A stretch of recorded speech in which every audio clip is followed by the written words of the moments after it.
ఓం అస్మద్గురుభ్యో నమ. శ్రీమతే రామానుజాయ నమ. నేటి మంచి మాట. పిల్లల జాతకంలో ఉండే దోషాలు సూక్ష్మంగా పరిహరింపబడతాయి. ఎలాగో తెలుసుకుందాం.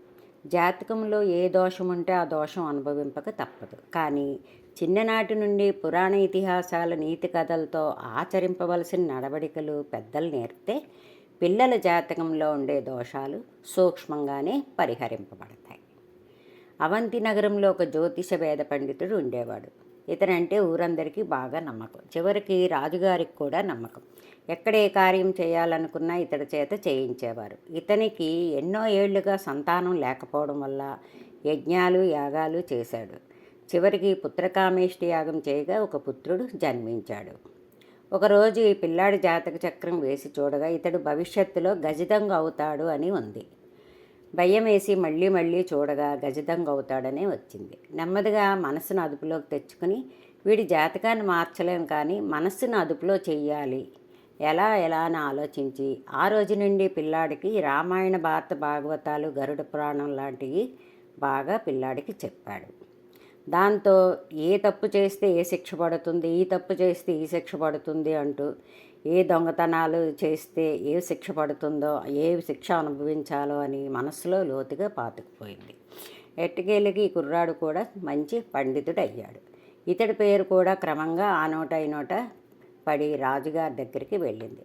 రాజుగారు ఆ పండితుడి తండ్రిని పిలిపించి, ఓ పండిత బ్రహ్మ, నీ కుమారుడి గుణగణాలు విన్నాను, ఇక నుండి నా దగ్గర పురోహితుడిగా చేయడానికి పంపించు అన్నారు. సంతోషించి అలాగే అని చెప్పి వెళ్ళాడే కానీ మనసంతా ఆందోళన. వీడి జాతకంలో గజదొంగ అవుతాడని ఉంది. ఇన్నాళ్ళు నా దగ్గర ఉన్నాడు కనుక ఏదో ఒకటి చెప్పి వాడి మనసు మళ్ళకుండా చేశాను.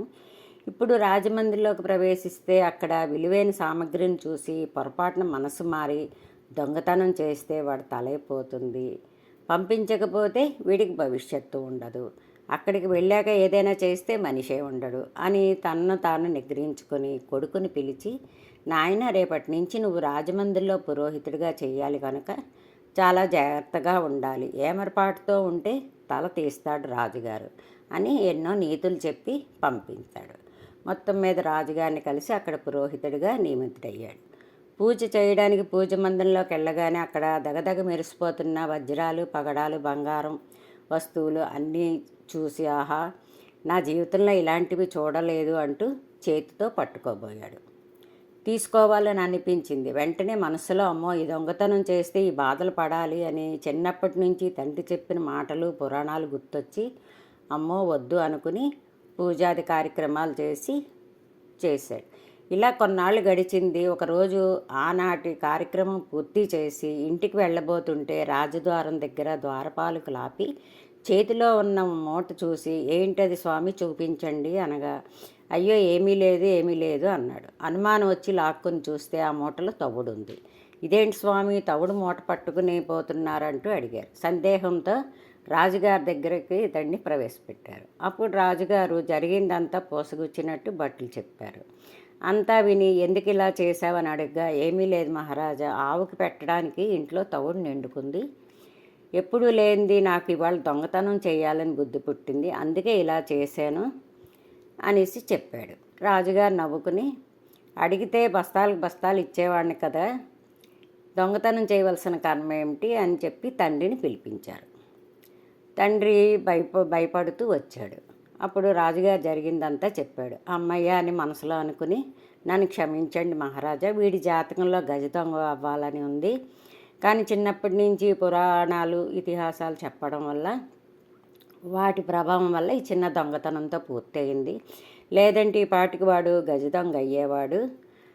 ఈ దోషంతోని ఆడి దొంగతనంతో పూర్తి అయ్యింది, ఇక మీదటి ఇలాంటి అప్రసూతి జరగదు అని మాటిస్తున్నానని రాజుగారికి చెప్పాడు.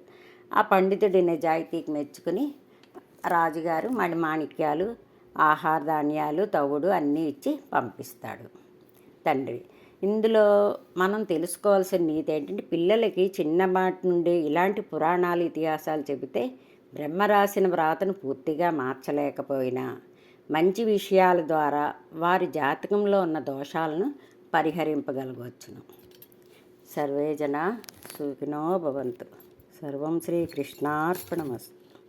జై శ్రీమన్నారాయణ.